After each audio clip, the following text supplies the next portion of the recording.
Hi everyone, I'm Hanovi Schoonover, the Training and Resource Coordinator for Redmond Consulting, and I'd like to welcome you to the webinar. Before we begin, for those who may not know, Redmond is a nonprofit organization that provides tribal technical assistance on a variety of programs, including but not limited to housing and homeless services, children and youth, and elder abuse. This ranges from policy review via email to site visits. If you're interested, you can contact me at the email I'll be putting into the chat or either of our presenters whose emails will be at the end. As this states, this presentation is not necessarily representative of the views and policies of the DOJ or OVW. This is simply the views and opinions of Redmond Consulting and its staff. Presenting with us today is Amber Warman and Raquel Deherrera. Amber is the Children Youth Project Coordinator for Redmond Consulting. She is an enrolled member of the Cheyenne River Sioux Tribe in South Dakota, but she grew up in both the cities of Ohio and the reservations of North Dakota. She graduated from the United Tribes Technical College with a Bachelor in Science in Criminal Justice and has previously worked as a CNA providing care for adults and children with disabilities. Raquel Deherrera, who is of Taos Pueblo, Chiricahua Apache, and Mexican descent, has been with Redmond for 5 years. She has been a trainer for the National Tribal Advocate Center and has presented at Redmond's Korean Sister Space, create an interconnected web of support on decolonizing trauma work and safety planning and transitional housing program, along with creating a safe place to heal conference. She has also provided webinars and documentation within tribal transitional housing programs, safety planning and transitional housing program, education groups, and decolonizing trauma. And she is the project coordinator for Redmond's Tribal College Campus Technical Assistance Program. And I will now turn it over to them.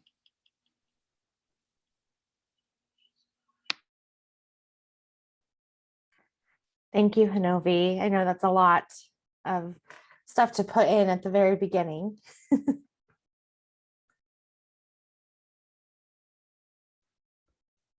want to go to the next slide, maybe, Hanovi? There we go. Thank you so much. I guess we'll just start with thanking everyone who came to join us today. And I'm so grateful that we have both Raquel and Hanovi here. Myself, I'm Amber. Hope for putting this together, and Redmond just as an organization. But together, we'd just like to thank any elders and any staff that may be more experienced and knowledgeable than we are. We are just here to share our opinions and some information that we found resourceful in trying to help women through domestic violence and become better advocates and better trainers. So if we say anything that's incorrect, we're sorry, we're still learning. We appreciate you guys all being here today, and just coming together to have these conversations is so important. And if anyone has any questions or if something becomes difficult or hard to talk about, we just want to recognize that Redmond has many trained advocates, ourselves included. If you want to reach out to us before or after, not before, I suppose, but after this or during, feel free to contact us if you have any questions or concerns about any of the topics that we discussed today, or have questions or would like some more information. Next slide, please, Hanovi. So today, we just want to acknowledge why we're all here, the work that we do. What does it look like to us? What is our why? Why do we come here?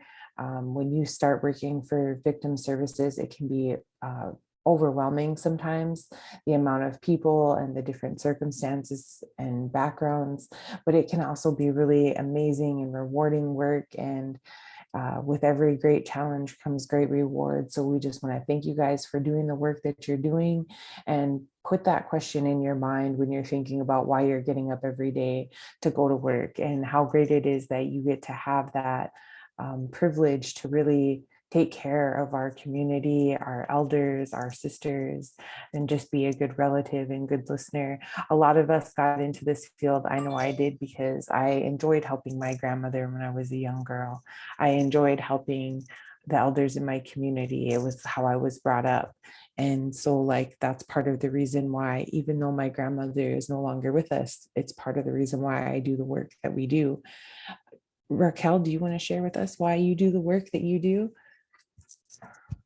Yeah, I think just, life experiences myself, and seeing violence, in intimate relationships, and really thinking about how, unfortunately, you look at your aunties and your grandmas and your sisters who have also had some of this experience. So what really got me into this work is just the first time I took a domestic violence training and really opening my eyes of wow, I experienced this too, and I never would have um, I didn't think of it that way. And it really got me thinking about how important this work is and how important it is for um, those who are abused, and how important it is to have someone there with them and to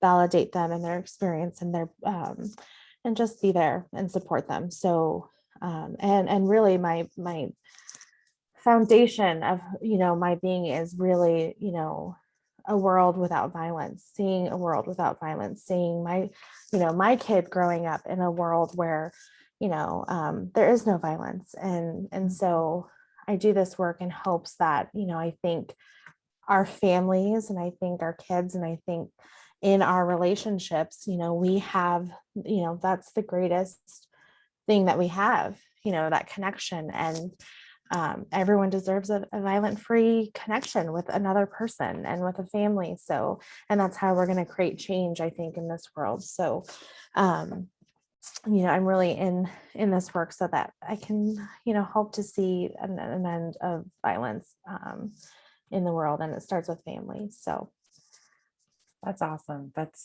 I mean, you bring up some very valid points. We have our role models in our family and how we want to help them and just learn. Um, I guess not, I don't want to say learn from their mistakes, because a lot of times that's the language we used to use, I used to use, and we're all guilty of that. But really, I think learning from their journey, learning from not their mistakes, but how they handled it and how they're still here. I think about my grandmother being a victim and a survivor of domestic abuse, and how that made her a stronger person, and how she woke up every day. By the time I knew her, 20 plus years since that abuse, still with a smile on her face and a warm hug and a cup of hot tea, and just sit down and visit. And how she still survived beyond the abuse. And like, that's what I want to be a part of, is like helping people survive and know that they have this whole other life ahead of them, and that they were strong just for going through it. They're strong going through it right now.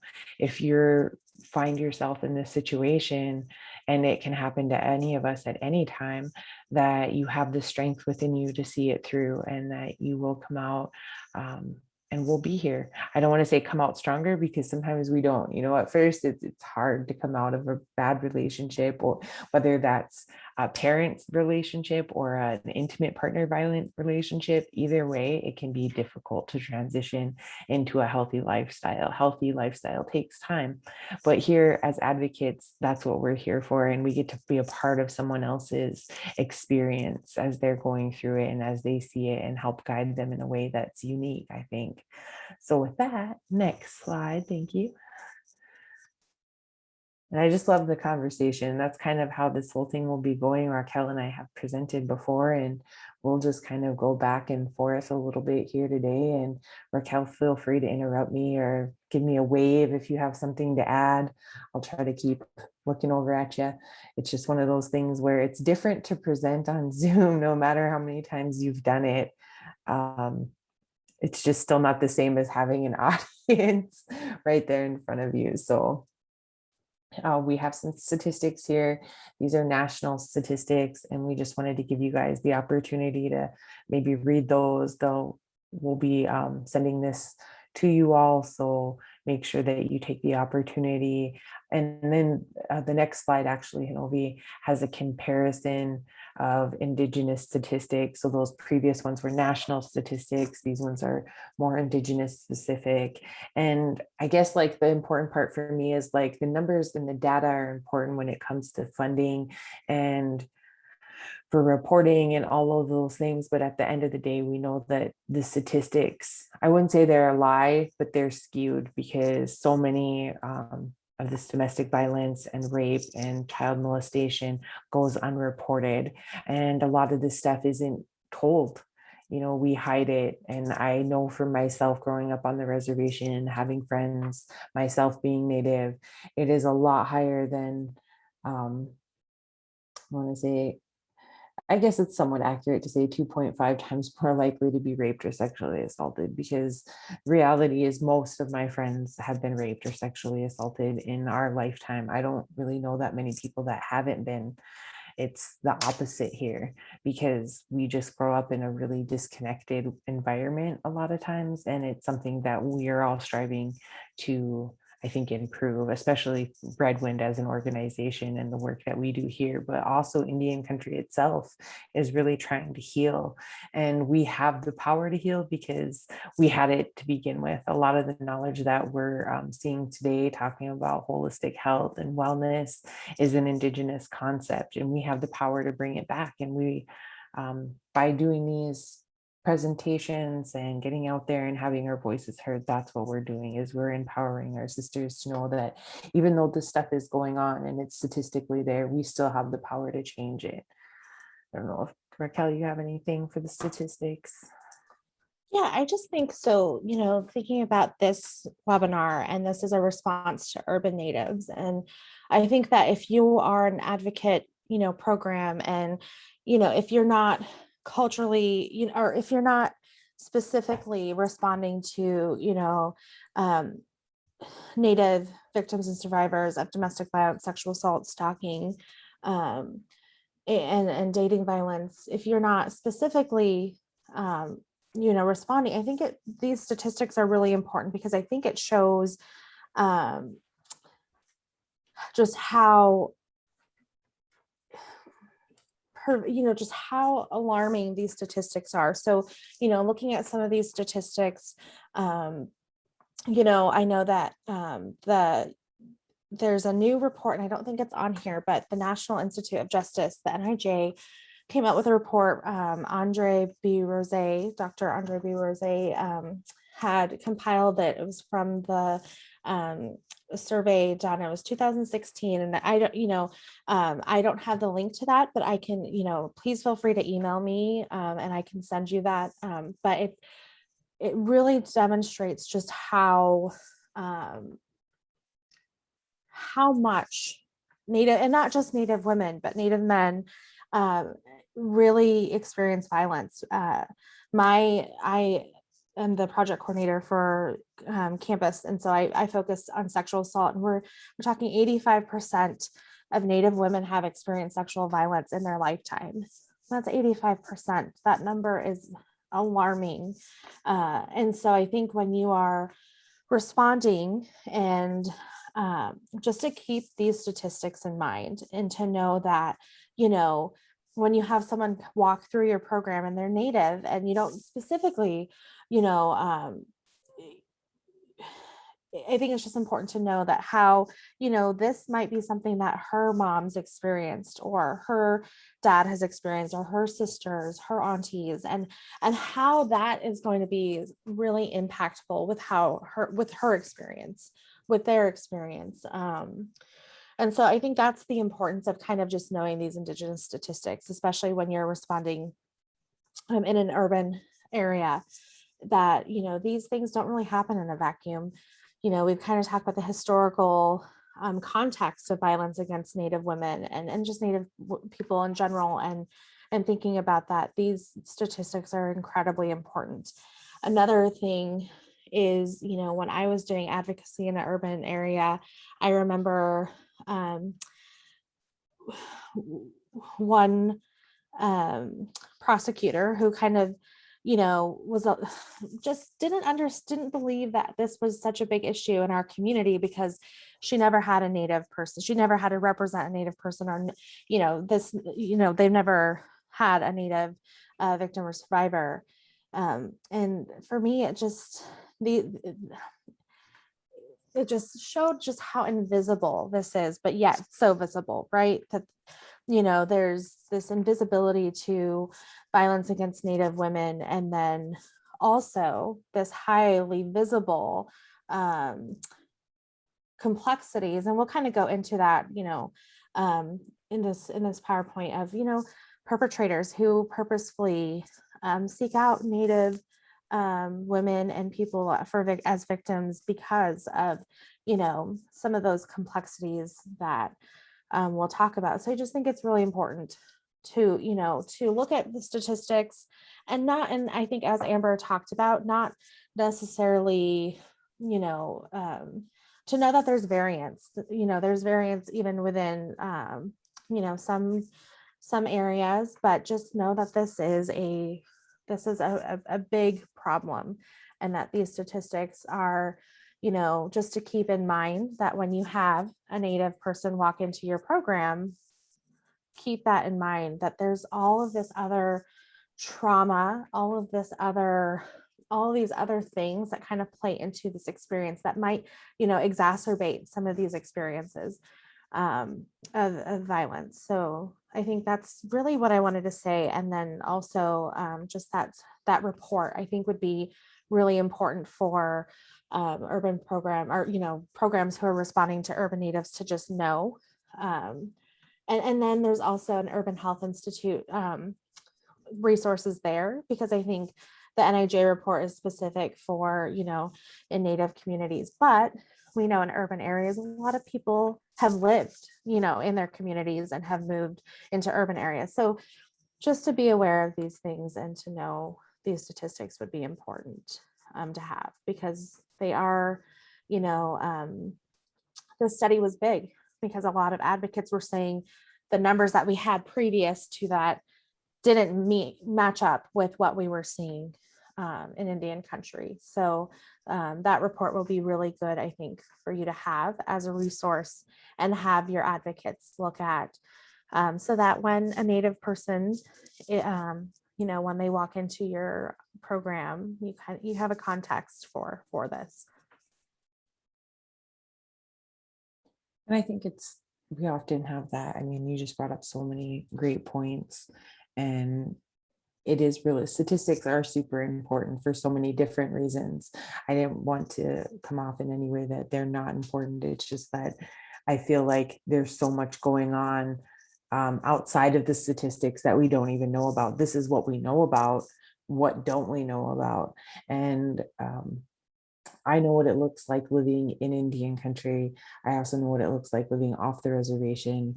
That's currently where I live. I mean, I'm in an urban community myself, and even my friends here in Indian country, in urban Indian country in North Dakota, we're still experiencing our children being molested, our young girls being raped at a very high rate.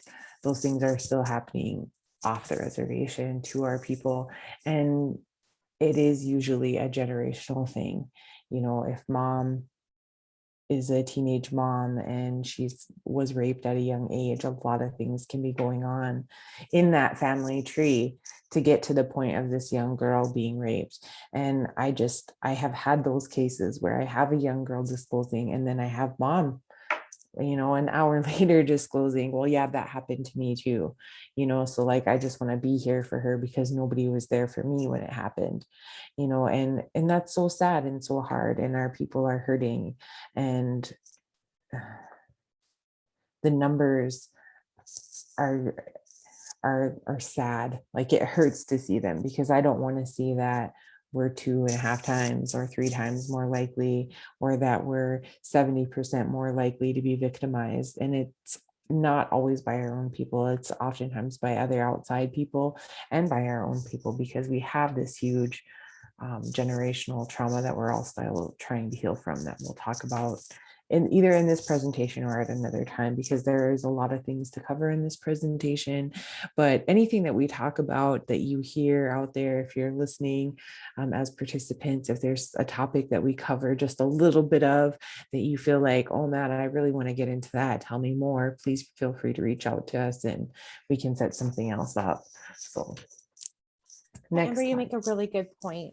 Just in the chat, if you have questions, please, I'll be looking at the chat periodically, just to see if anybody has questions or comments or anything. And I definitely agree, Amber, that,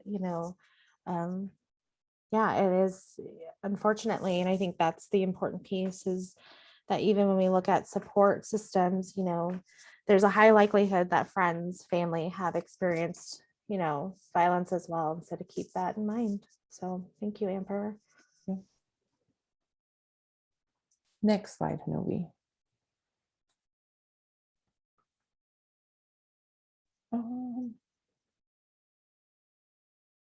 Maybe, I don't know, I feel like it got changed a little bit. I thought the next, can you go back one more? Oh, okay. I thought there was another one after that one, but it might be somewhere else. Next slide then. This quote was just from Maya Angelou. I always feel like it's super important that when we know better, we can do better. And we are a team, we're a network, we have resources, and we want to help. Like, that's what being a part of Red Wind is, being a part of victim advocacy is, whether you're at the top in administration, or if you're the front desk person, or if you're the advocate yourself. Like, no matter what your role is, we can all still be learning how to do better. I mean, I feel like that's really our purpose here on earth, is to learn how to better care for ourselves and each other and our relatives. So part of being an advocate, and this is just to kind of break things up. So if you have anything you want to add here, Raquel.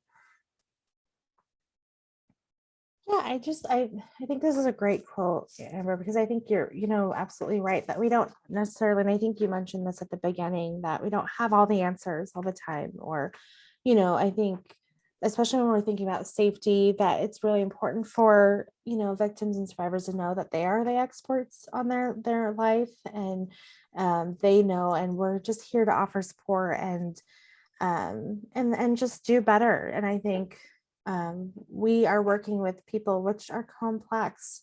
We're all complex. We come with different life experiences, and that we're always in a learning phase. And so I think it's just really important to note that, as we walk in, especially, if you're a program that is not a Native specific program, but your program, and you've had Native victims and survivors come in and through the door, and you're not sure exactly, did you do the right thing, or was this appropriate? Just to know that we're all learning, and our hope, in this webinar and is just to provide you with just some resources and to take with you as you safety plan with Native victims and survivors who walk into your program.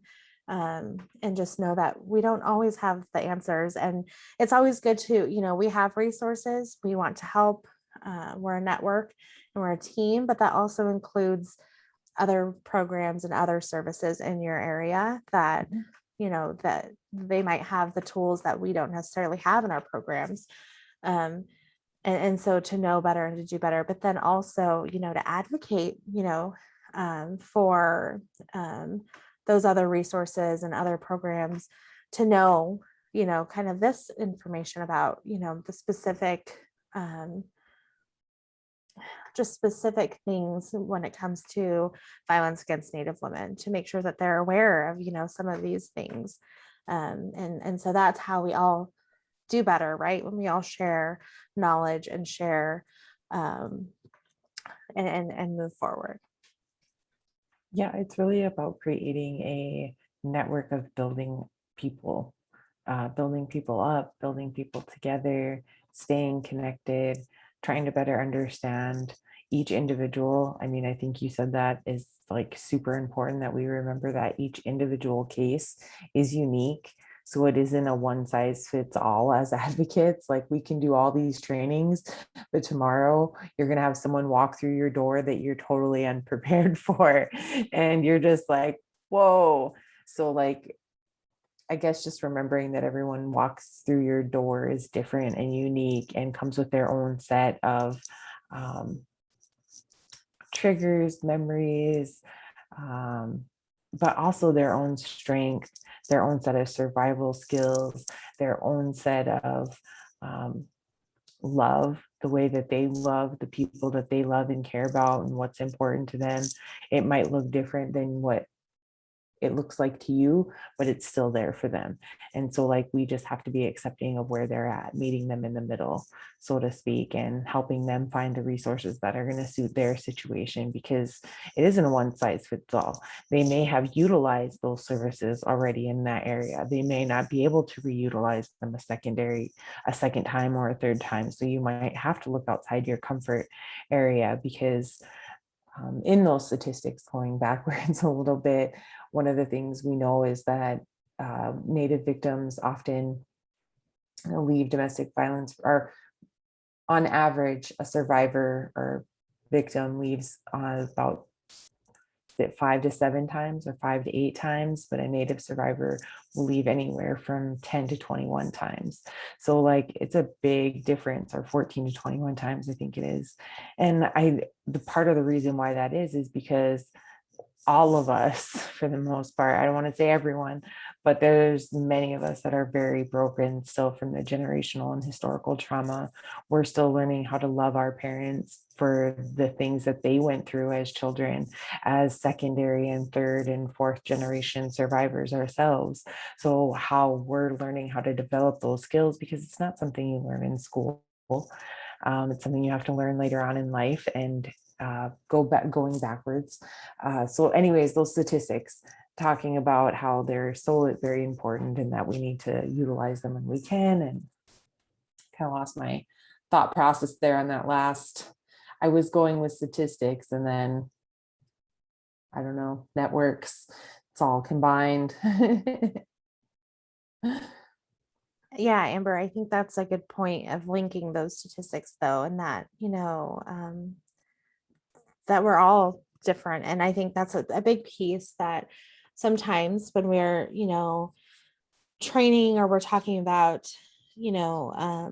responding to Native victims and survivors, that, we might lump everybody. I think this happens a lot, is they kind of get lumped together. And each tribe, each nation, each Pueblo, each, Alaskan Bill, they're all different, so just to keep that in mind that, especially if you're in an urban area, you might have someone and you're like, I've got this thing down. I know how to respond. Have experience working with, a Native survivor, and I've got all this, and it might be completely different for the next Native survivor that comes to the door. So just through your door. So just keep that in mind, but know that, that's how you do better, is when you learn. So I know Vicky has like an amazing amount of experience, and just like where I was going with that, leaving 14 to 21 times, is that we're all prepared for that victim the first time, right? We're prepared the second time she comes in and she's ready to leave. We're even prepared for her the third time she comes in and she's sure she's going to leave this time. But are we prepared for her on the 14th time? Are we still prepared on the 14th time to show up and give her resources? Are we still prepared not to sigh when she comes through that door because she's exhausted all the resources you have given her? And that happens. And I've seen staff be burnt out at that moment and be like, not her again. I don't want to do this one. Tell her I'm not here. Like, and we can't be that way. These are our relatives, and she still needs assistance. And as hard as it was for her to ask for help on the first time, it's that much harder for her to come to us on the 14th time and ask for help for the 14th time or the 21st time. And we just still need to be there and be okay with it and give her what resources we can. No one's asking you to put her in your house. Like, if you can't help, you can't help, but you did the best that you could. You gave her as many resources as you could. You sent her in all the right directions, and you'll keep doing that as many times as she comes through the door, as many times as she needs to just sit in your office and listen and just have a place to think. And maybe that's all she needs. So just keeping those things in mind. Or him, just want to put that out there too. It could be a male victim as well.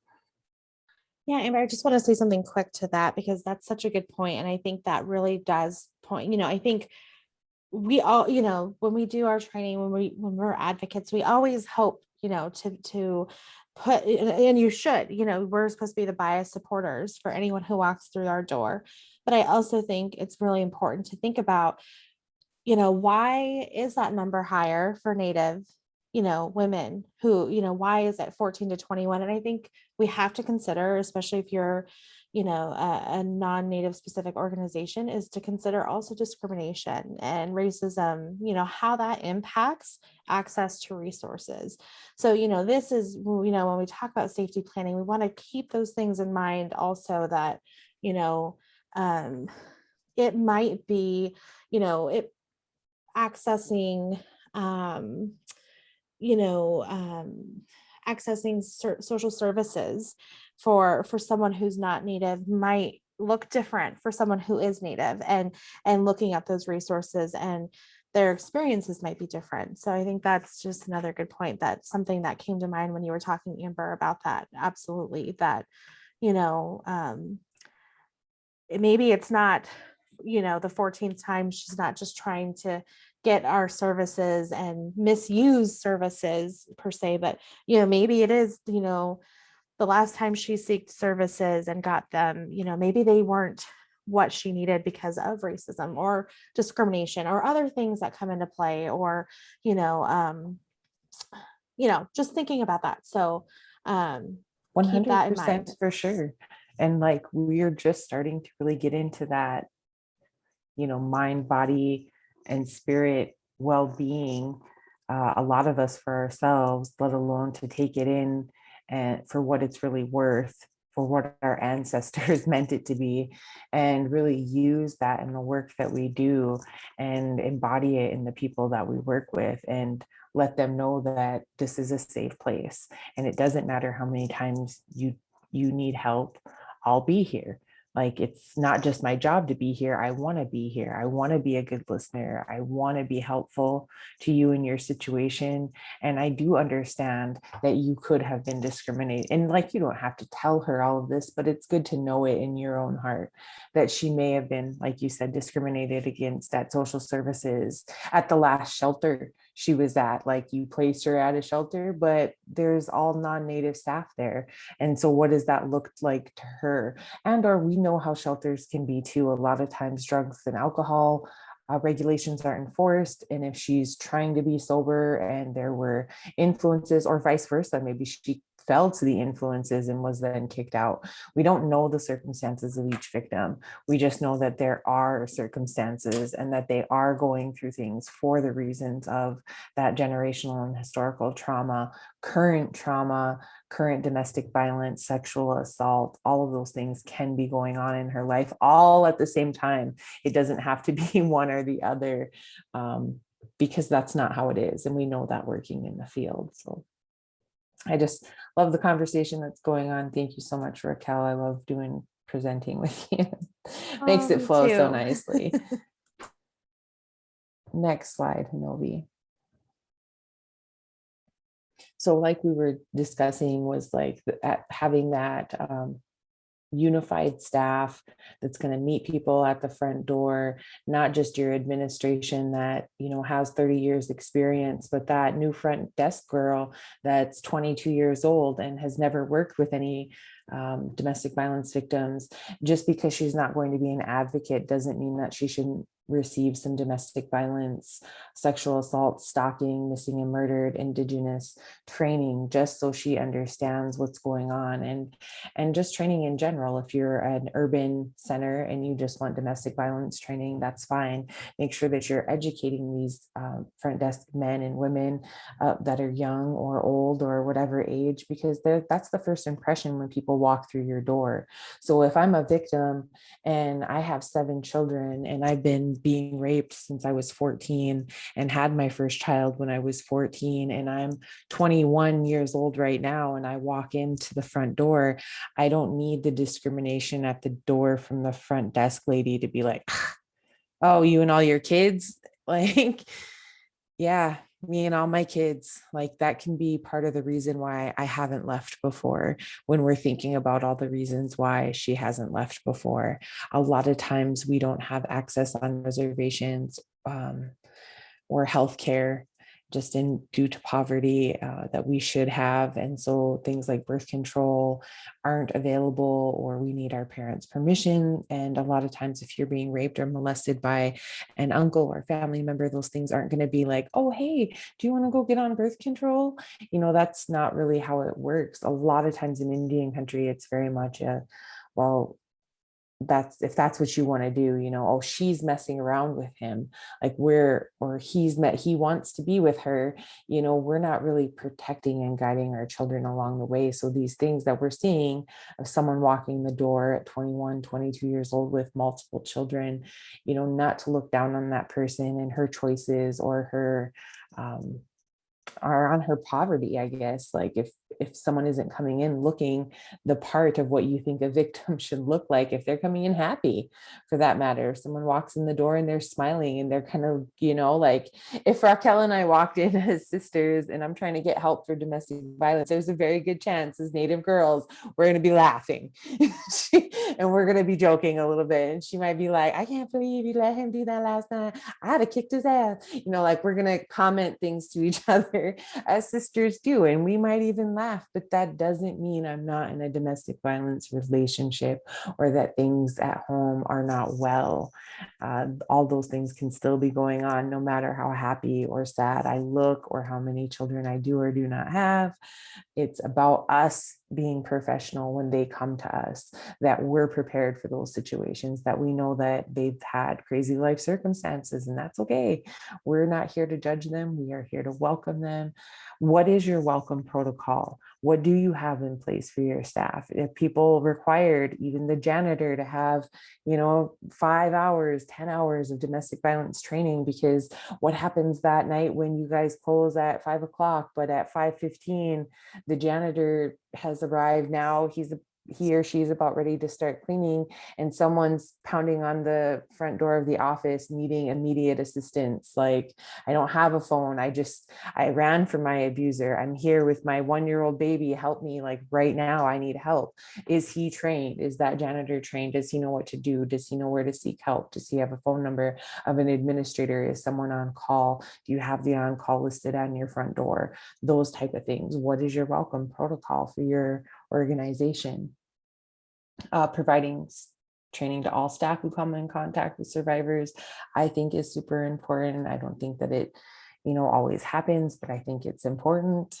Don't use overpowering scents in your office or building. Like, I just know that that can be irritating to some people. Some people are really irritated towards, like, I know, like, lavender is supposed to be calming, but some people, it makes crazy. So, like, you got to be aware of those type of things. Just don't make it. I mean, it's great to have a nice smelling office and space. I totally get that. A lot of people are into scenties, or even us as natives, like, we like to smudge, those type of things, but that can be an overwhelming, powerful scent. So just being aware, if someone seems irritated or agitated, it could be overpowering scent. Being a good relative, offering coffee or water if you're the front desk person, just making sure that that victim, if it's going to be 15 minutes, do you need some water? Can I get your baby some snacks? What can I do to make you more comfortable while you wait here?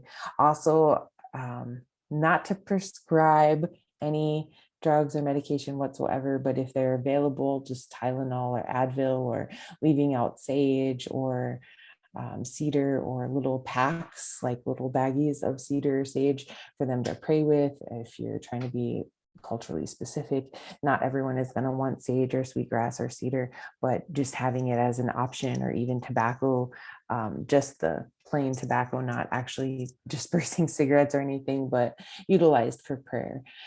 If you're And even if you're not a culturally specific program, you're just an urban program, offering Tylenol or Advil or having it available in your bathroom so that a victim, who might need it, has it available, or just letting them know, hey, we have Tylenol packets if you're feel some kind of way. I mean, I don't know about you guys, but like if I cry for a little while, I'm like, I need some Tylenol now. I need some water, and like that hydration, like peace, praying, just like they might just want to pray with their water. Like, water is very sacred to many tribes. So just throwing that out there. Raquel, do you have anything for this slide?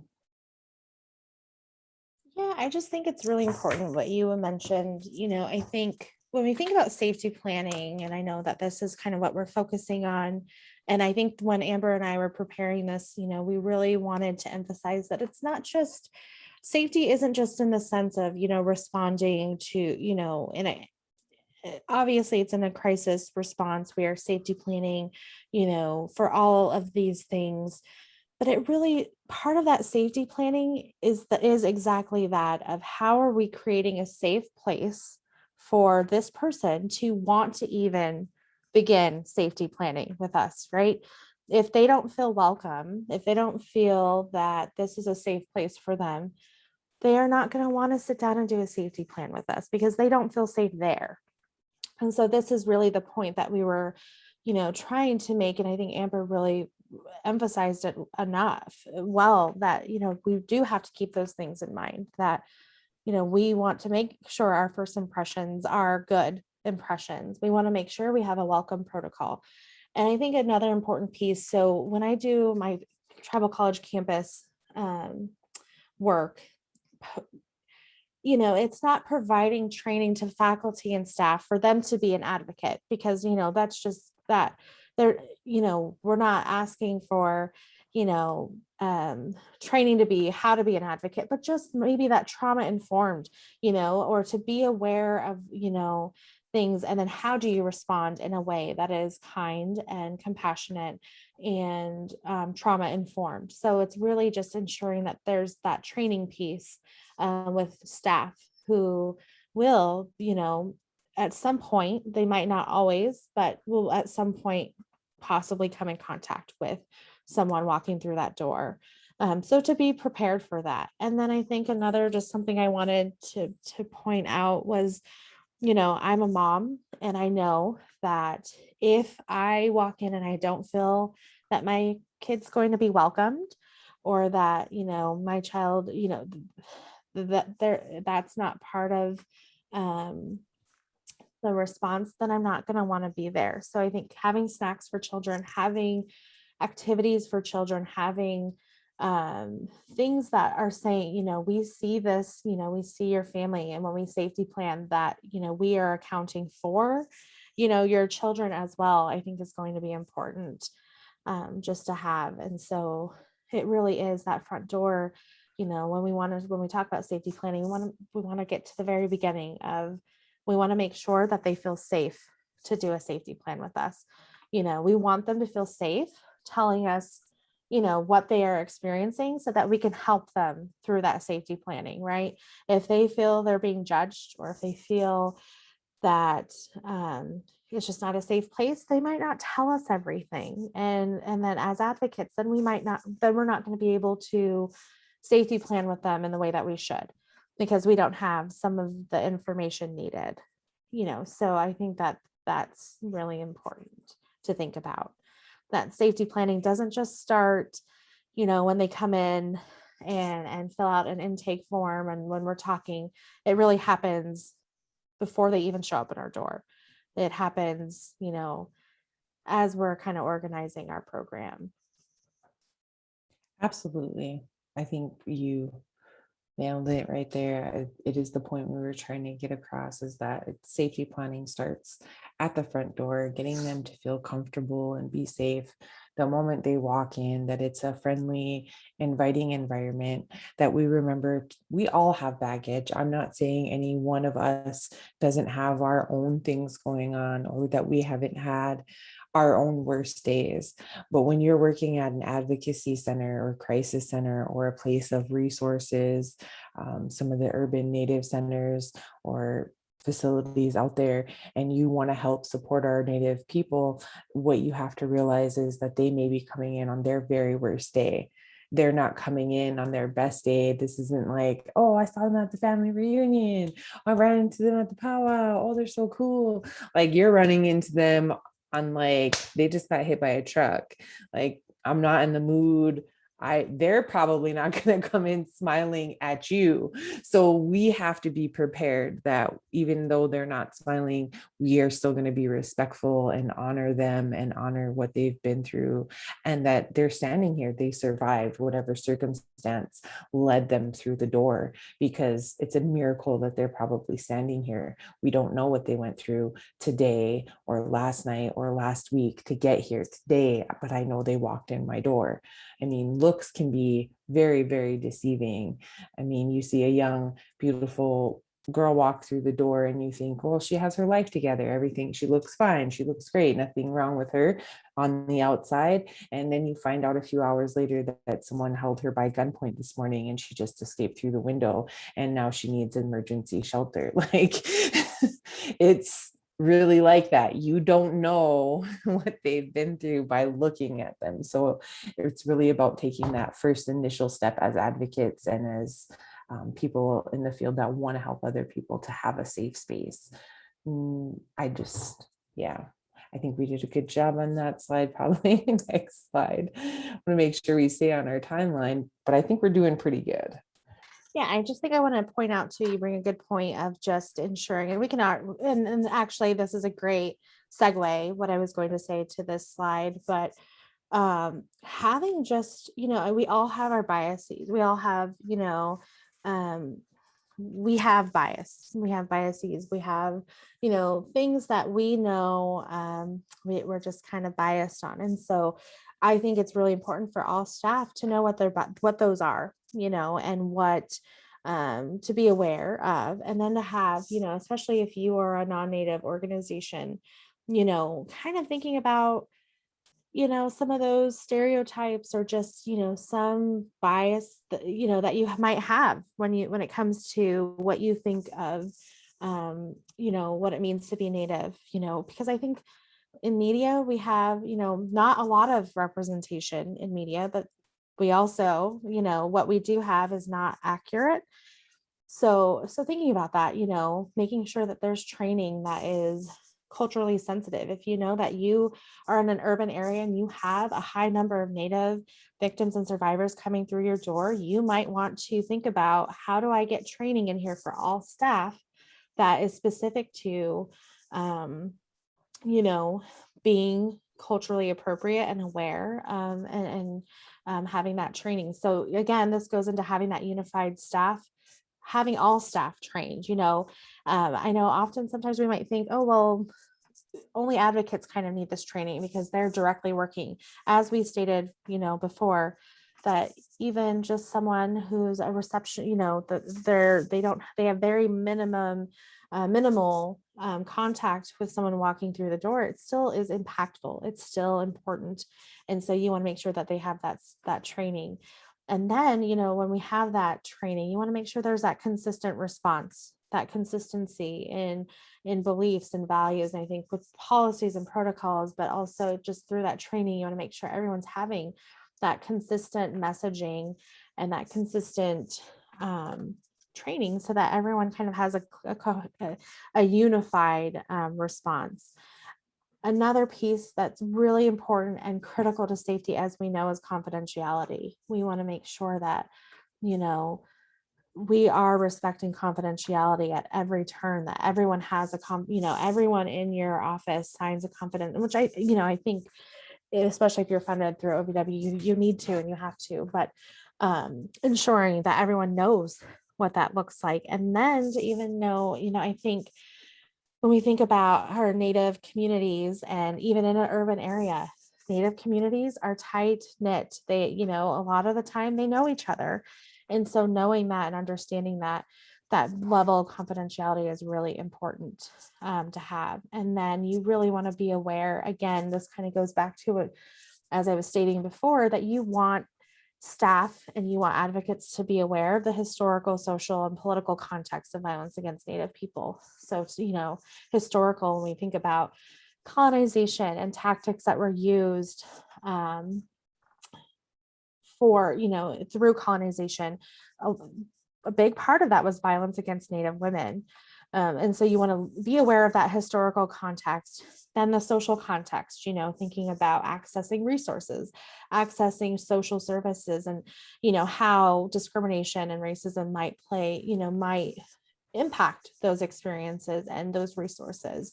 And then that political context, because I think this is important to know that, Native, people, they are citizens of their own nations, and then so there's a whole other layer of political context for that. And that you might be working with someone who fled their nation, fled their community, and now are in an urban area. Now you have a lot of other things. That's not just another city that you're responding to, but it's another nation, another jurisdiction, another a whole structured court system. They might have their own tribal law and tribal codes.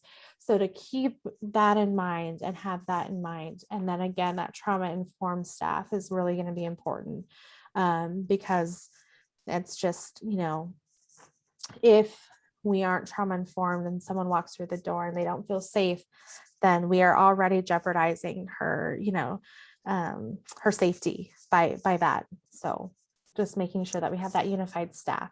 Next slide, please, Novi. And I didn't know if you wanted to say anything, Amber.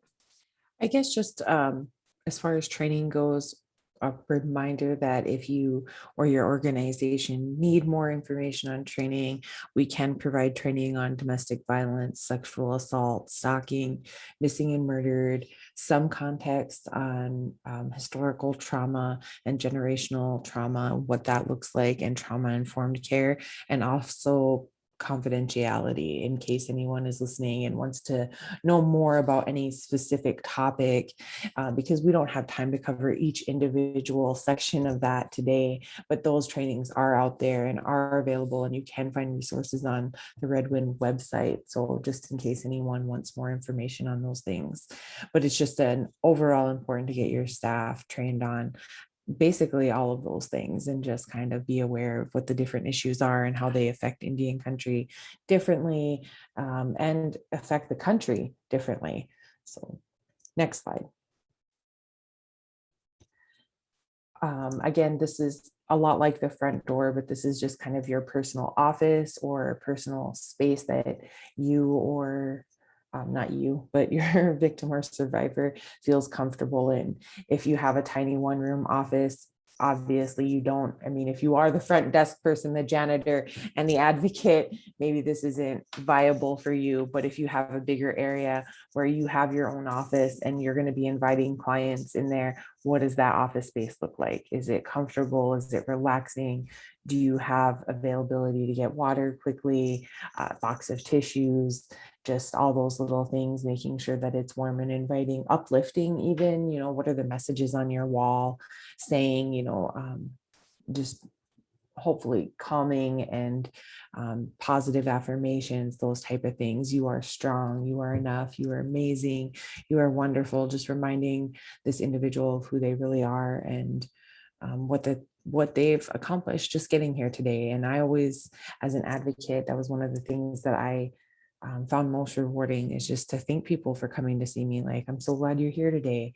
Thank you for coming in to see me. I appreciate, this visit with you, and thank you for sharing your story with me. And I do believe you. I think that's actually the next slide, but making sure that you're asking if you feel the need. Like, I mean, I just know how it is. Sometimes you're empathizing with people and you're just like, oh my God, I'm so sorry. And you want to touch their hand or something, like it's your sister or brother or someone, but make sure that we're asking permission before we're touching anyone, because they may have just come from a really violent situation where that doesn't feel comfortable for them, that they don't want that touch right now. And it's also giving them back their power a little bit to refuse or to accept. Either way, it's then their choice that they've made today, that yes, I wouldn't mind a hug, or no, I'm not comfortable with that. And that's okay. And it's okay to laugh it off and be like, no, I'm good too, it's COVID, pound it. Like, we're good. So like, just keeping those things in mind. And personally, I think what might be comfortable for you might bring traumatic memories back for someone else. And I really just it's not something that is a part of the presentation, but just reminding people, I had an elder tell me a couple of years ago that we shouldn't use the word trigger, because it's like a gun, and that in itself can be triggering. So instead of that, we try to use the language of traumatic memories, and just or bad memories, because it is just a memory. You don't have to live there anymore. You're here and you're safe. So just reminding, and you don't have to say that to your clients. That's just all for all of you guys out there. Next slide, Hinobi, unless you had anything, Raquel, for this one. I think just a one thing to mention, I think we often forget also, is just safety planning for yourself in your office. So, where you have furniture located, is there easy access to the door? If, by chance a abuser or perpetrator comes to that, I think we live in a world right now where it's just terrifying when I think about the mass shooting or just all of these things. I think it's important when we talk about safety planning that your organization has a safety plan for themselves, and staff have that safety planning in your office. So having access to the door, having, a great relationship, if it's safe for you to have a safe relationship, with maybe other people in your organization or in your building, just to ensure that you have that safety planning. So what happens if an abuser or perpetrator comes through this door? What happens in an emergency? So making sure you have that safety planning as well for your office.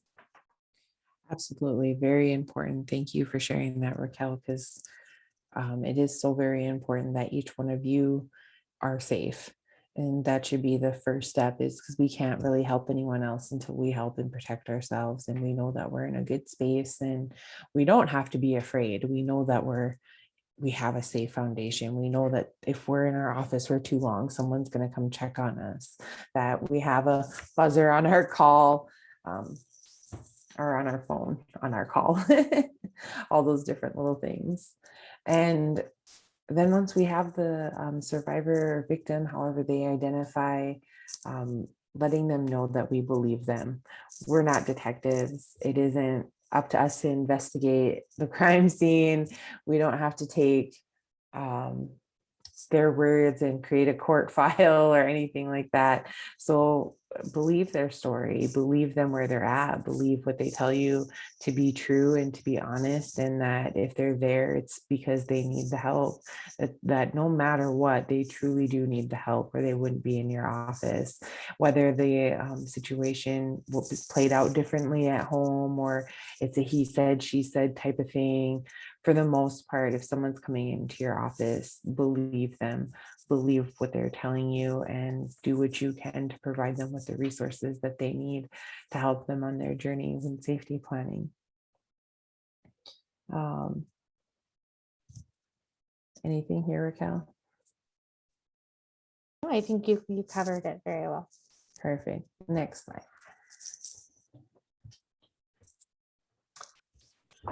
So we're going to talk about the intake process and form, just because I think it's important. It's an important tool that you can have. So really, I think the first part is just giving time. I know can be really easy to just, someone walks through the door and you put, you hand paperwork and you're like, just fill this out, then we'll do all these things. But I think giving time, you might not, I, there's no rule that, this paperwork has to happen before, I know for reporting purposes and for, things you want that intake form filled out, but, there's no, necessarily rule that it needs to be done like the first minute they walk in. I think it's really important for that, to give time to just decompress and really, just be there with them in that moment. And then another thing that I think about is what I would do oftentimes when filling out an intake form. It would be together, it would be this conversation together, some of the information that we needed, and so helping them to fill that out as you do the safety planning. So, as we're talking about safety planning, their experiences, what violence looks like for them, as we're doing that, then you can kind of relate that to that intake form of these are the services that they might need, and obviously you want to get that verified by them, like, am I hearing this correctly, that this is, this might be something that you might need. So to do that together, I think often we can throw intake forms, not throw, but, we can, give that to them and kind of leave them on their own to do it. But I think it's really important to do together. And of course it depends on the person and it depends on, what that looks like. But I think it's just important to kind of keep that's a way to connect and walk through that intake.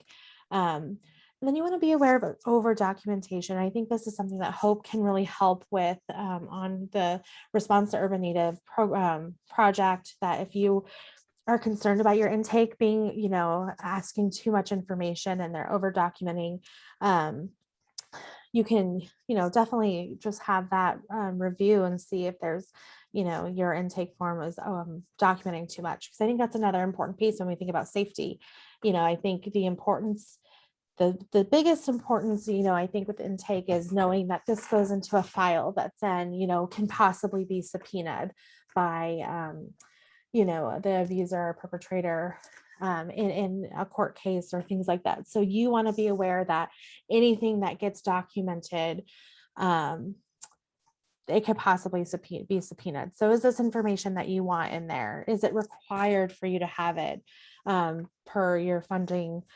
Do they require that? And then, you want to ensure to them what happens to their information, what happens with their information and confidentiality. Going back to that, you really want to be, let them know what that means for them, that you are confidential, that anything that's said here stays here. And unless, if you want me to reach out to another program to get resources, I have to have a release of information. And even that release of information, I think, I don't know if we have that in here in this webinar, but I think it's really important to know that the release of information is really, you want to talk about the pros and cons of releasing that information and getting that permission to release the information that they want you to release. So just, being aware of documentation and being aware of what happens with their information. You want them to know what happens, and that anything that they put in there could be possibly subpoenaed. So keep that in mind when we think about documentation. And again, just listen. I think that's the biggest thing, is just listen, and help. That just is a tremendous help, I think. When someone's walking in the door, they just want to be heard. So that's kind of that intake process. Amber, I didn't know if you had anything you wanted to say. Just going back to, I think that some of what you said is determined by those earlier, like, what is your welcome protocol? Do you want them to be handed the intake the second that they walk through the door? Or do you want the intake to be done with the advocate? Like, that should be part of your welcome protocol right there. Is this something that should be done probably with the advocate confidentially in the back, or in an office where there's privacy and space, so that they're not having to disclose their information to everyone? But also just that initial question when they get there, good morning, are you safe? Can I get you some water?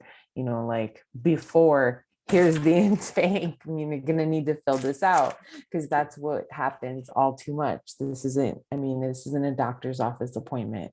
This is someone coming in possibly terrified for their life, so we got to kind of switch gears. It's not just about documentation. This is about someone's life.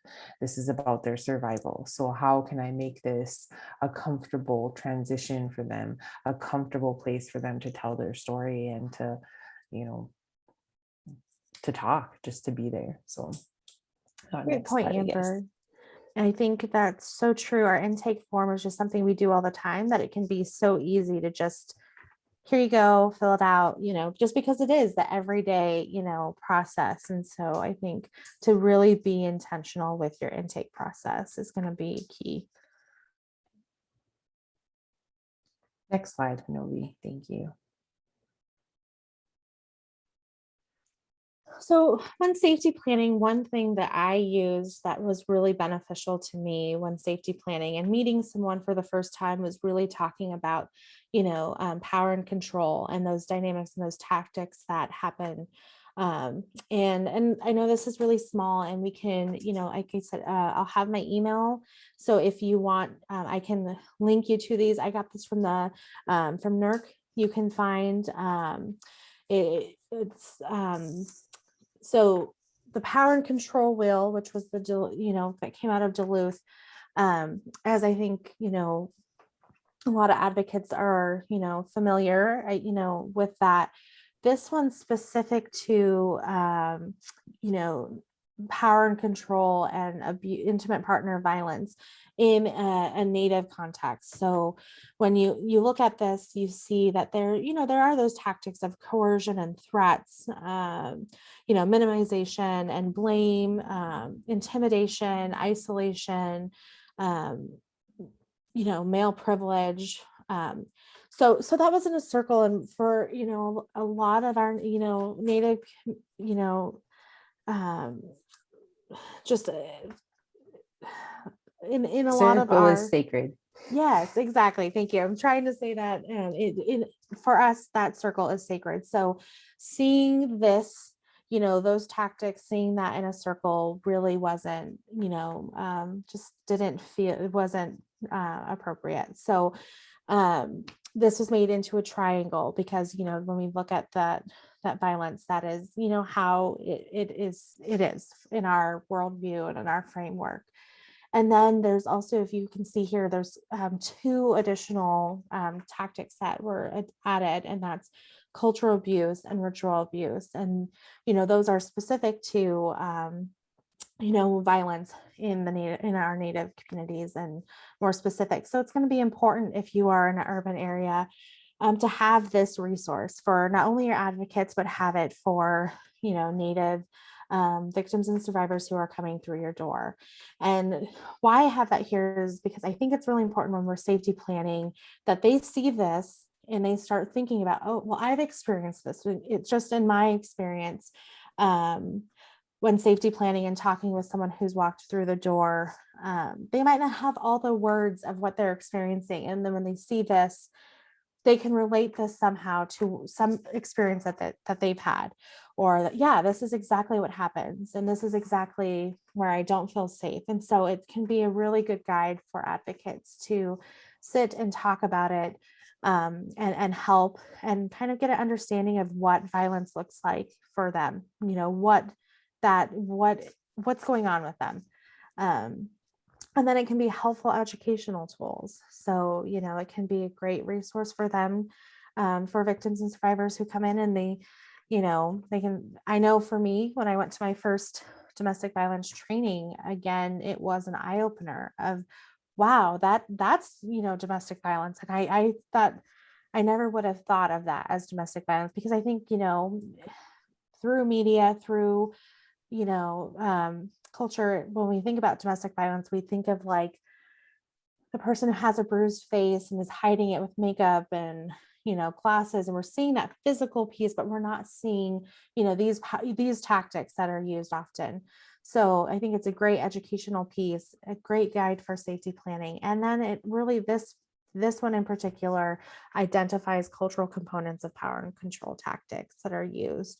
that will be beneficial when safety planning.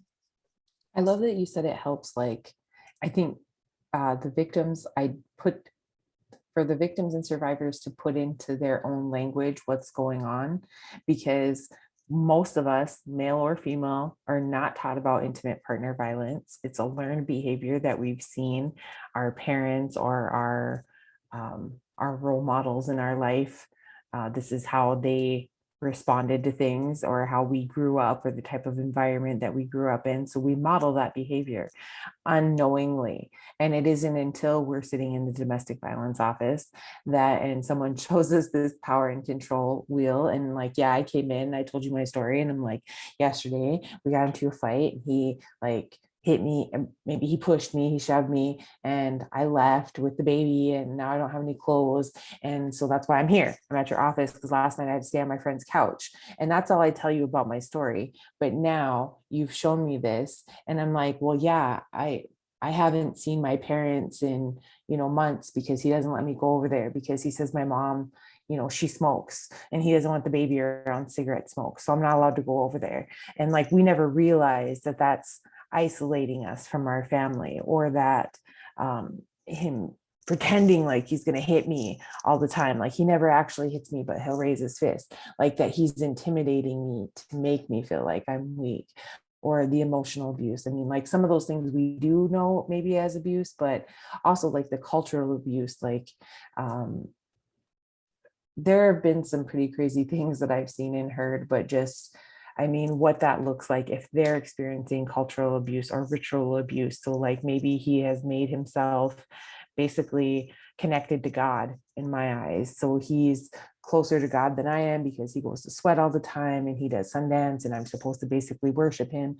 And so he's been messing with me this whole time, because that isn't really how it is. I don't have to worship him. He isn't, closer to God than I am closer to God.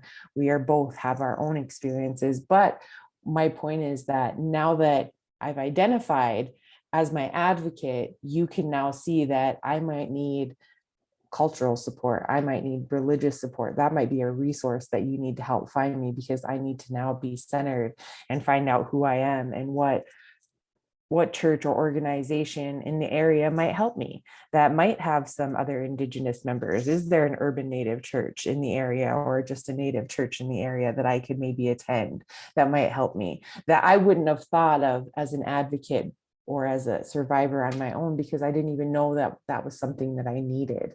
So that's just another way that this can help you if you're an advocate or you're doing intakes, is that when they're checking off this stuff, like, oh yeah, that has happened, it's also a checklist for you in your mind of what resources you might need to provide then. Absolutely. Great job, Raquel. And Novi, next slide, I think. So this is just kind of going back to those, foundations of safety planning. So why do we need a safety plan? Our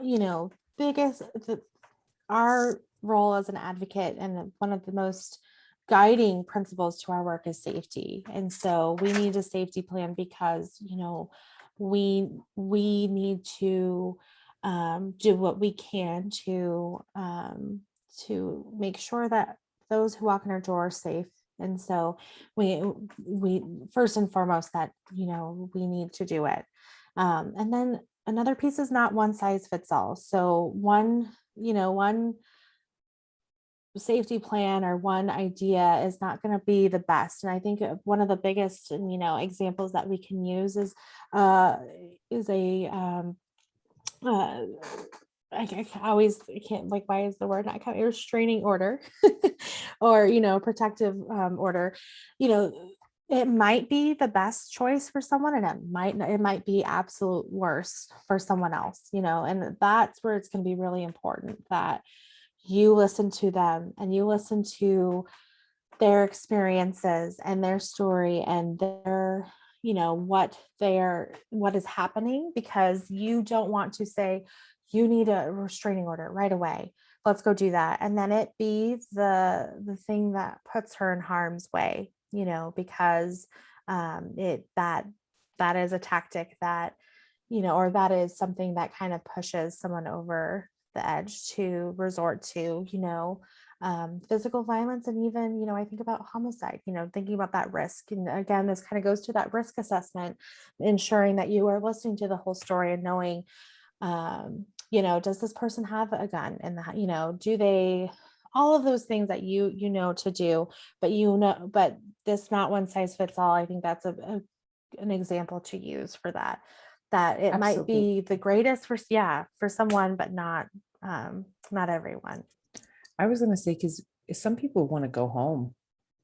They want to come in and tell you what's going on, but the only resource, I mean, like at the end of the day, like I'm coming in to see you, and the abuse that's going on is like, we're out of money, like we don't have any food. He's normally a good guy, but he lost his job and we're close to being homeless, like if he's so stressed out because I can't work because we got these 2 or 3 babies and they need daycare.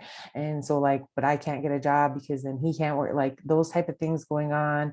And like, so yesterday, like I went to the grocery store, but I didn't have enough money left. And so like all I was able to get was rice. And then when he got home, he was mad because we didn't have no food. And like he threw, the food on the floor. And then like he went to bed, and now I'm here today. And it was really scary when he threw that pot and like it splashed all, like all those little things are going on, but he didn't necessarily get violent with her, but he was aggressive in other ways. And really though, what you should be hearing is that they're hungry.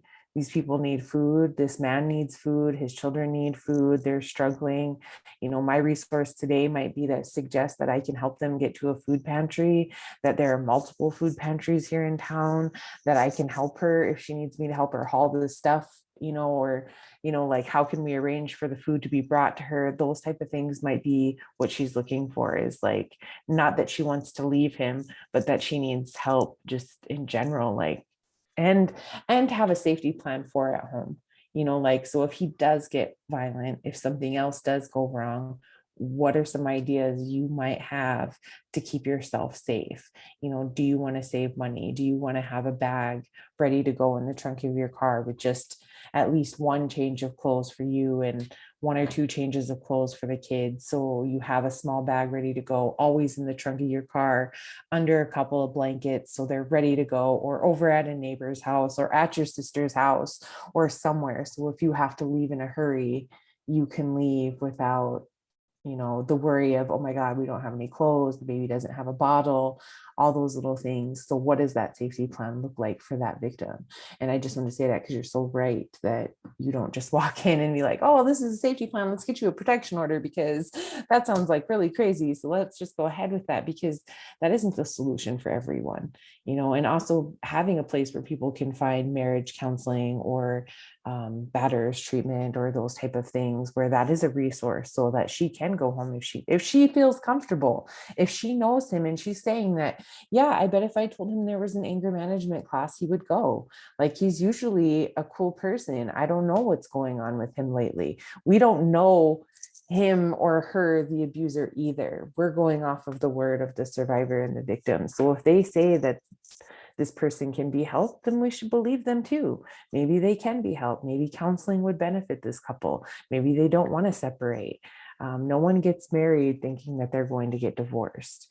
When we're thinking about why don't people leave, who wants to take their child and run away from their partner? There are always those good times. There are always those things that made us stay to begin with. That person is still there to some extent. So we have to be caring and understanding of what the survivor is going through, where they're at in their process of wanting to leave. So I just think those are all really good points, Raquel, that you covered in there. Yeah. I just want to go back to even thinking about the patterns of violence, because what you said, yeah, we know that stress and domestic violence is not where I definitely am not saying that this is, Black and white. Yeah. Or that, stress causes, abusers to be abusers. We have to understand that context, and that, he's not using all those tactics, and, he reacted a way. And again, it's not appropriate and it's not warranted. And, that's why I think that victim centered and victim led is really important because, right, maybe she doesn't want to leave. And that's not why she's here. She's here to, how do I keep myself safe in this relationship for those moments when that happens? And I think it can be one of the biggest struggles I had when I first became an advocate, because I tend to be a fixer in my life and in every way, every relationship, even myself, I have to fix things. So I had a really hard time with that, with, you know, you don't want to leave, you want to, that's, and that was my bias, my judge, that can come off judgy, right? When you're like, why wouldn't you leave? Why are you going to stay? So you want them to lead that. And your job is to ensure, how do we keep you safe? So in that case, if that happens again, how do you get yourself out of the kitchen, which is more dangerous than, let's say, somewhere else in the house? Those are things that you're going to want to do, and you want them to lead that, um, lead that plan, and not have that with your own judgment and your own agenda, I guess, is the thing. If our whole goal of safety planning is to get them to leave, we're going to miss the part where they go back or where they're at home, and that could jeopardize their safety. So again, we want to make sure that we're safety planning for whatever they choose to do, whatever situation that they are in. And also that informed decision making, I think, is we're also providing information for them that, today they might say, no, I don't want to leave. This is what this is where I'm at. And we let them leave, that we provide safety planning in that situation. And they might come back and say, you gave me some information and I thought about it, and my plan is I want to leave now, and so that's what we're doing. We're providing information for them to then critically look at where they are and where they want to go. And we're there to guide them and to walk with them in that process. We're not there to lead. We're just there to offer, our expertise in this is just, okay, the kitchen, we know there's more there, that tends to be more violent, there's more danger in there, so let's move out of that, out of that space. You know Leaving, we know, provides a whole other, maybe they don't want to leave because they don't know any other options, and maybe you inform them of, a housing program where they feel like, what, I didn't know that was an option for me, now I want to move forward. So we're just providing information and providing them, knowledge to then make their decisions in an informed way, and letting them choose and lead. Absolutely. It really has to be survivor based, victim based. It's got to be their decision, and we're just a resource. And when you start thinking of it that way, it becomes more clear of what our job is, because we're just a friend. A lot of when we go back to that power and control wheel, looking at that isolation piece, unfortunately, a lot of our survivors or victims may have burned bridges due to people not understanding their relationship and what's really been going on, them family members not understanding power and control and the dynamics of the relationship. And a lot of times we know that abusers come off as being the nice person in the relationship, so it can be misleading. The victim survivor can be the person that looks like the crazy one in the relationship, so they just need a friend, they just need someone to talk things out with, to listen to give them that understanding, that comforting shoulder. And that's what we're doing, and just continuing to build that network, because I feel like every survivor leads the way to help someone else, whether that's their own daughter or child someday, or niece or nephew. They're leading the way and showing someone else that you can get past this. This isn't your life forever. And even if they change the abuser for the better, well, then more power to them. They did something that we're also trying to work hard on, is there a simple cure for nonviolence. I wish there was. I wish I could just give people a quick dose of, here you go, take this. I won't be violent ever again. But it doesn't work that way. So Well, you make a good point that we have to know when we're safety planning, we have to know what tactics are used and what pushes the abuser to the point of resorting to violence, and all of it's violence, really.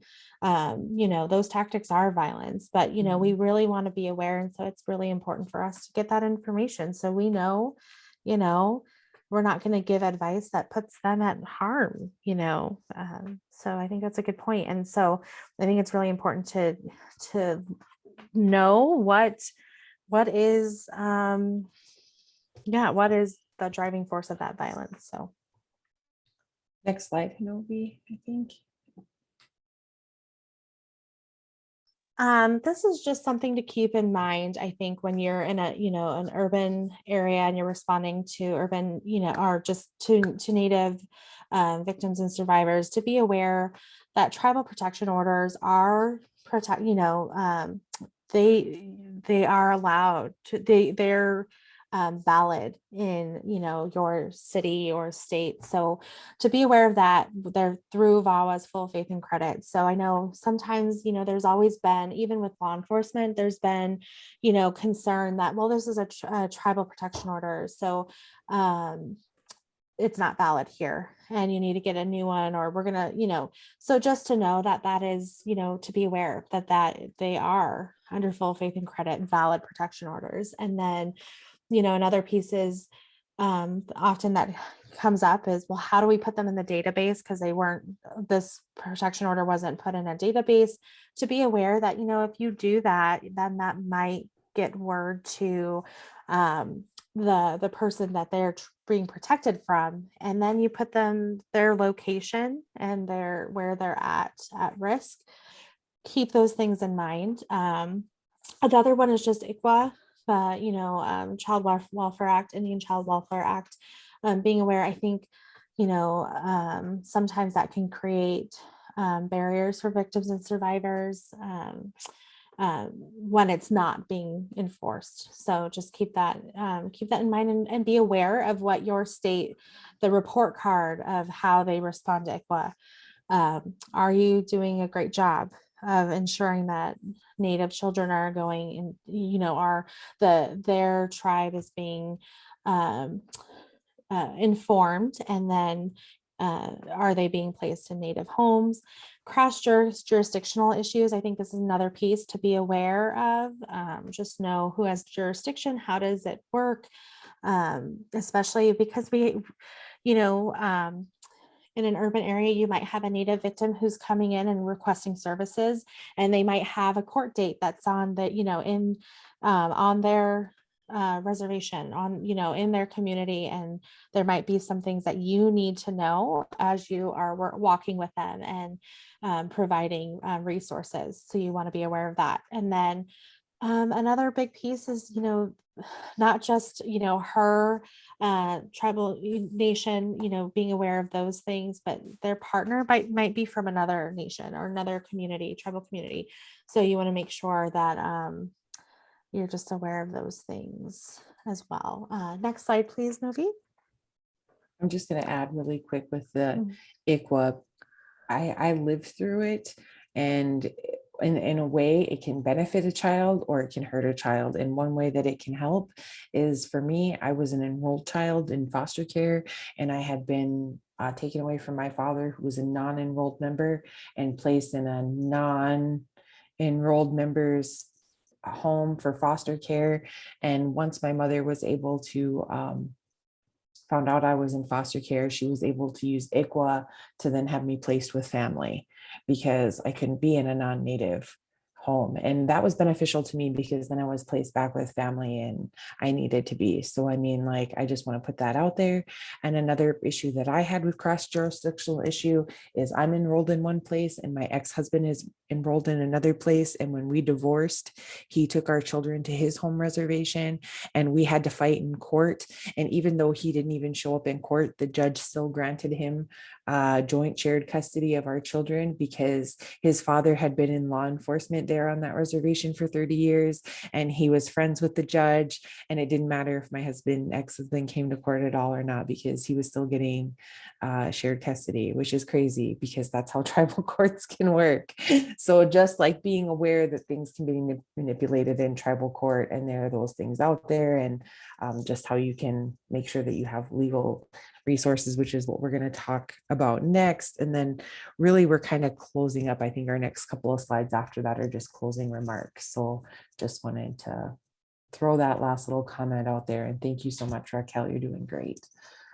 Thanks. Yeah, I think you covered for the legal resources, just to keep those things in mind, those civil legal resources, not only in your community, but make sure that you have access to what the tribe, what resources the tribe has. If, if there's, legal proceedings that are happening in the tribe's courts. So keep that in mind. And then accompaniment, if you can, obviously, if that's available. Protection orders we kind of talked about, so thinking about that. And then custody concerns, again, going back to just your experience, Amber, and that's often that happens, that their custody just brings a whole other barrier for accessing safety. So just keep those things in mind. Next slide, please, Hanovi.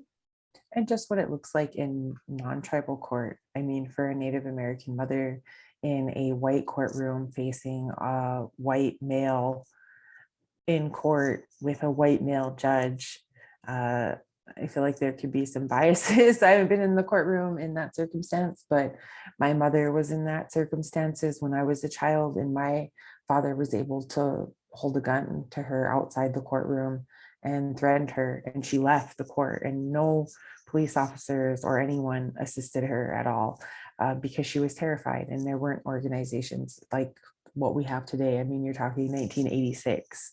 And so just commending us for the laws and where we're at today, and that things have come such a long way, and we do have organizations, and we do have shelters, and we do have so many resources. So make sure you're utilizing them. Absolutely. And I think that just goes into our role as an advocate. Our powers and our beliefs, we're bias supporters. We get to be bias supporters to, those we are working with. And that is just, that's important, and then, understand the past to help the future. So again, we're kind of talking about all these things that kind of lead us. None of those statistics that we saw at the beginning, it didn't happen in a vacuum. A lot of these things don't happen in a vacuum, that there's a past that kind of brings us to where we are today. And so to be aware of that and understand that, again, that bias supporter, and then we just want to assist in providing critical understanding of safety planning, the importance of it. Something we haven't mentioned is, strangulation, making sure that we emphasize that importance of that safety planning. If that's something that happens often, we want to, provide information on strangulation. And then, just be aware that victims and survivors are the experts of their own lives. We want to ensure that. Next slide, please. I know probably should wrap it up here. Just providing resources, they'll depend on where the person's at. We want to do a warm handoff. We don't want to just, send them over. And then collaboration and partnerships and resources. We want to make sure that they're all safe. So again, if a shelter is, we've heard Native survivors have had bad experiences, it might not be the best option for a resource. So just being aware of those things. And confidentiality here too. Yep. I just want to say, make sure that you're signing a release form. Right. Exactly. And then if you need more information about releases of information, please feel free to reach out to one of us. We can talk more about that as well. Next slide, please, Moby. Oh, again, just kind of, we've emphasized this, that they need to feel safe in our offices. They're the experts of their own, of their lives. And that our job is not to safety plan for them and to provide a one size fits all, but provide information for them. So next slide, please. I found this quote, and I think it's a great way to end, is just safety is a vital necessity in life that supports our development and mental health. And without it, people are more susceptible to experiencing trauma, mood instability, anxiety, and living in a constant state of fear. So, when we think about safety planning, it's critical for just well-being in general. So keep that in mind. I found this on Instagram. She's a great person to follow if you're on Instagram. But yeah, with that, next slide, I think, is our emails. So if you want to reach out to us, please feel free to do so. And Amber, I don't know if you have anything else to say. Just thank you both, Raquel and Hanovi and Hope, today for putting this all together. And you guys did a great job. And thank you guys for the audience that's here with us today, and anyone that watches this later that it's recorded. Feel free, even if it's a year or 2 years later, to reach out to us. We still want to hear from you. We still have more information for you. And we're excited to be here today. And thank you guys all so much. Thank you. All right, thank you both. Before we end the session, I want to let you all know that there will be a survey popping up once Zoom closes. We'd love to hear what you thought, so if you are able to fill that out, we'd very much appreciate it. Also, we'll be sending out a PDF on power and control that I think you'd all be interested in after this presentation.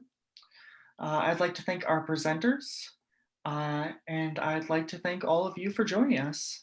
I hope you all have a wonderful rest of your day. I hope you all stay safe, and I hope to see you all at the next webinar. Thank you all.